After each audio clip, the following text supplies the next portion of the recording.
नमस्कार, मैं शालिनी और आप देख रहे हैं नेशन 9 टुडे, आम जनता की आवाज। आइए बढ़ते हैं आज की बड़ी खबर की ओर। एक पृथ्वी एक स्वास्थ्य के लिए योग बना, योगा डे 2025 का थीम, पीएम मोदी ने की घोषणा।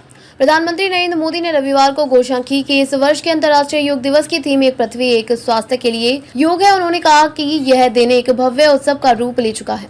अपने मासिक मन की बात रेडियो प्रसारण में स्वस्थ विश्व जनसंख्या के लिए भारत के दृष्टिकोण को साझा करते हुए पीएम मोदी ने कहा कि हम योग के माध्यम से पूरी दुनिया को स्वस्थ बनाना चाहते हैं।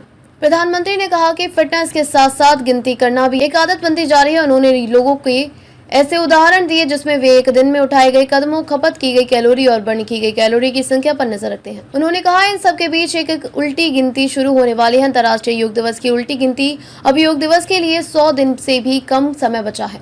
अगर आपने अभी तक योग को अपने जीवन में शामिल नहीं किया है तो अभी करें, अभी भी देर नहीं हुई है। 10 साल पहले हुई थी शुरुआत। 10 साल पहले मनाए गए पहले अंतर्राष्ट्रीय योग दिवस का जिक्र करते हुए मोदी ने कहा, अब यह दिन योग के एक भव्य उत्सव का रूप ले चुका है।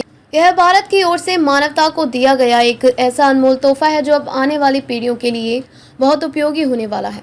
प्रधानमंत्री ने कहा कि हम सभी के लिए यह गर्व की बात है कि आज हमारे योग और पारंपरिक चिकित्सा के बारे में पूरी दुनिया में जिज्ञासा बढ़ रही है। बड़ी संख्या में युवा योग और आयुर्वेदिक को स्वास्थ्य के बेहतरीन माध्यम से रूप में अपना रहे हैं।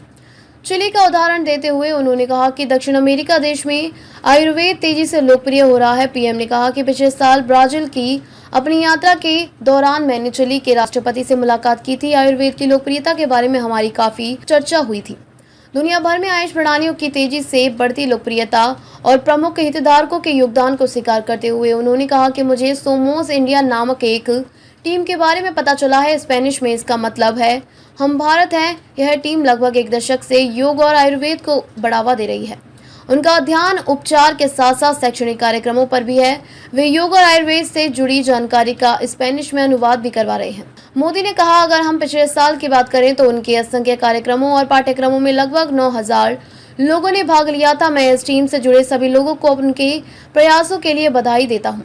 प्रधानमंत्री ने सभी से योग को अपनी दिनचर्या में शामिल करने और समग्र स्वास्थ्य के लिए देश के पारंपरिक ज्ञान पर गर्व करने की भी अपील की। बता दें कि संयुक्त राष्ट्र ने योग के अभ्यास के अनेक लाभों के बारे में दुनिया भर में जागरूकता बढ़ाने के उद्देश्य से 21 जून को अंतर्राष्ट्रीय योग दिवस के रूप में घोषित किया। इसे पहली बार 2015 में मनाया गया था। खबरों में अब तक के लिए बस इतना ही। फिर होगी आपसे मुलाकात, तब तक के लिए नमस्कार और देखते रहिए नेशन 9 टुडे। ऐसे ही लेटेस्ट अपडेट पाने के लिए हमारे चैनल को सब्सक्राइब करें और तुरंत नोटिफिकेशन पाने के लिए बेल आइकन प्रेस करना न भूलें। यदि आप हमें फेसबुक या इंस्टाग्राम के माध्यम से देख रहे हैं तो हमारे पेज को फॉलो जरूर करें। धन्यवाद।